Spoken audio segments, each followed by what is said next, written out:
Yo, bon, nouvelle petite vidéo sur la pose d'un indicateur de rapport engagé sur un Yamaha R1 2004-2006.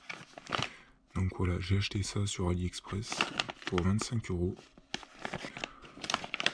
Alors, c'est dit pour du Yamaha, donc on va voir dès qu'on va démonter sur la moto si les coches, c'est bien du plug and play, si ça va bien. Ça va être pour l'alimentation. Et là, je pense que ça va être pour le capteur de vitesse ou autre. Ouais. Tac. Donc, il ressemble à ça. Voilà. Tac, c'est livré avec quoi? Avec Kate Colson. Deux autocollants pour venir coller ça où tu veux sur ta moto. Et puis le truc comme ça pour se piquer sur les fils d'origine de la moto. Voilà. Allez, bon, on passe sur la moto et puis on va voir comment on installe ça. Allez. Tac, bon. Là voilà. Donc, il va falloir qu'on ait accès à la prise du capteur de vitesse qui se situe donc sous le réservoir. Donc pour ça, il va falloir qu'on enlève la selle, ce cache, et puis après la vis ici. Donc BTR 5, là 2 BTR 5 sous la selle comme ça. Et là, je crois que c'est un petit clip plastique pour ce cache. Allez, je fais ça, je vous reprends après. Tac. Donc là, la vis est enlevée.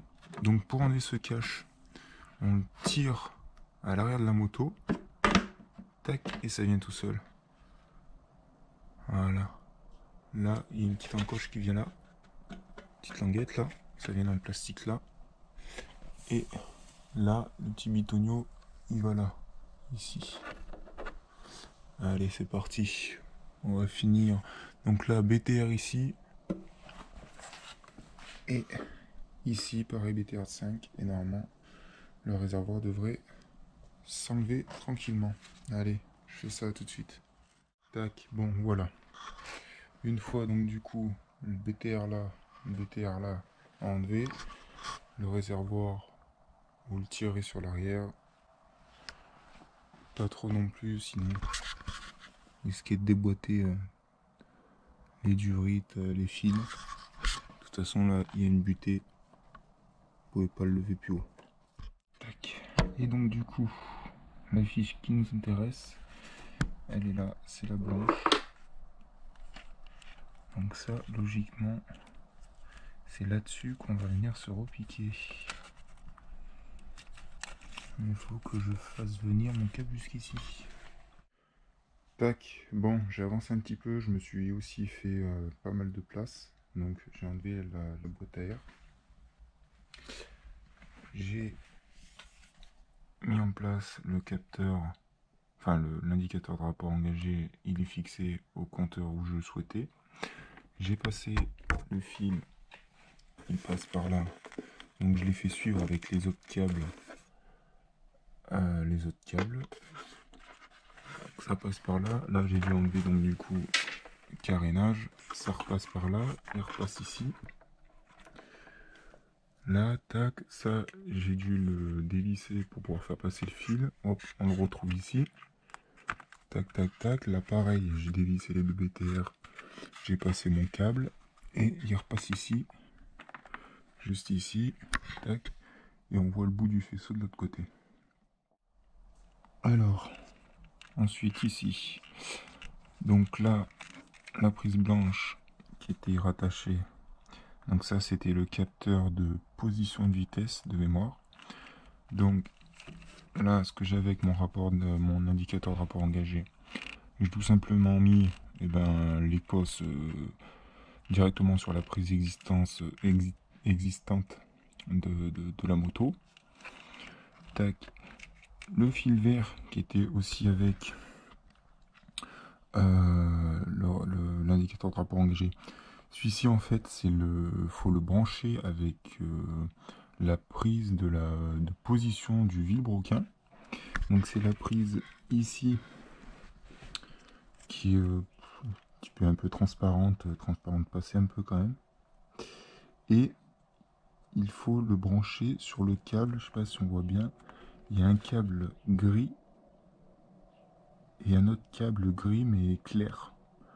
On a un gris foncé sur la gauche et un gris clair sur la droite. Donc j'ai pas voulu me servir des petites cosses rouges à venir me piquer sur le faisceau d'origine de la moto. Je voulais pas de ça. Du coup je me suis pris comme ça directement sur la cosse. C'est pas Jojo, c'est pas sérieux, mais voilà quoi, je voulais pas me piquer directement sur le faisceau existant quoi. Donc là en fait je l'ai dénudé, je l'ai passé dans la cosse au niveau de la cosse, et puis j'ai reclipsé j'ai tout reclipsé quoi. Ensuite là la petite fiche marron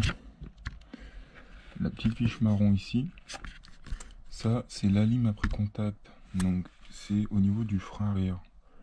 Donc je suis venu me piquer dessus, pareil donc là je peux pas le dire quelle couleur c'est, faudra tester vous-même parce que les fils sont de la même couleur. Donc j'ai fait des essais quoi, j'ai vérifié en mettant le contact lequel me mettait en tension l'indicateur de rapport engagé. Donc pareil, j'ai pas voulu me piquer sur le faisceau d'origine, donc j'ai fait le même procédé qu'à côté. Donc voilà. Donc je vais mettre un peu plus propre, je vais ranger un peu mieux que ça. Voilà.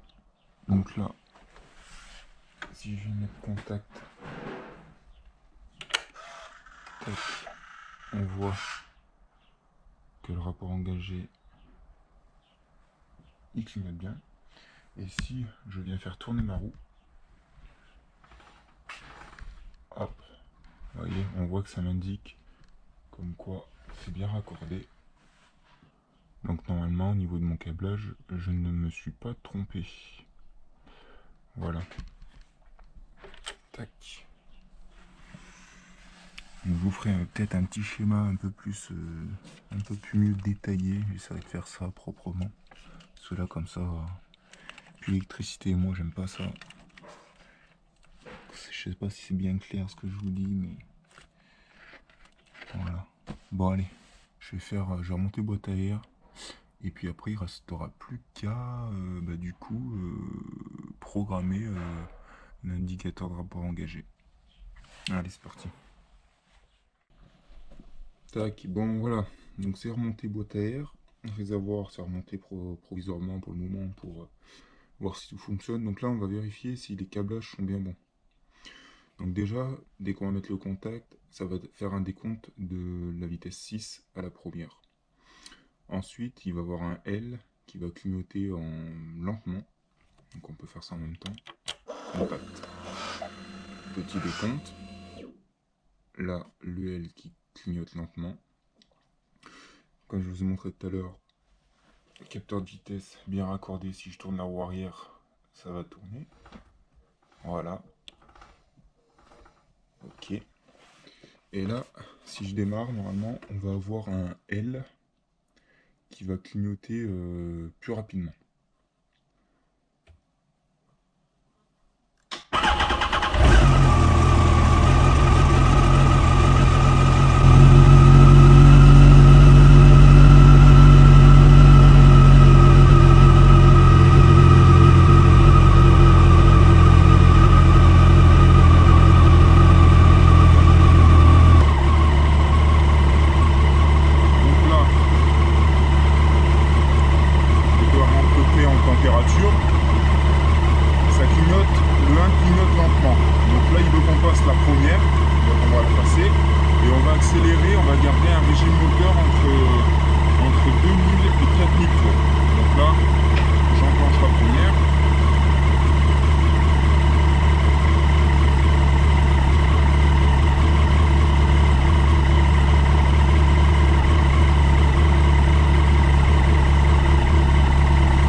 l'information, entre guillemets, de l'indicateur de rapport engagé est finie. Donc voilà. Donc au début, il demandait de passer la première. Hop. On maintenait un régime moteur entre 2 et 4000 tours minute. Ensuite, il nous demandait de passer la 2. Pareil, on maintient le régime moteur, la 3, la 4, la 5, la 6. À la fin, au niveau de la 6, une fois qu'il l'a mémorisé, il nous indiquait un petit rond. Il avait pris en compte toutes les vitesses. Donc voilà. Maintenant, vous savez à peu près comment monter un indicateur de rapport engagé. Plus qu'à remonter les quelques carénages que j'ai dû démonter pour me faire un peu de place, refixer tout correctement. Et puis voilà. Donc si vous avez des questions, n'hésitez pas en commentaire. Et puis voilà. Allez, salut.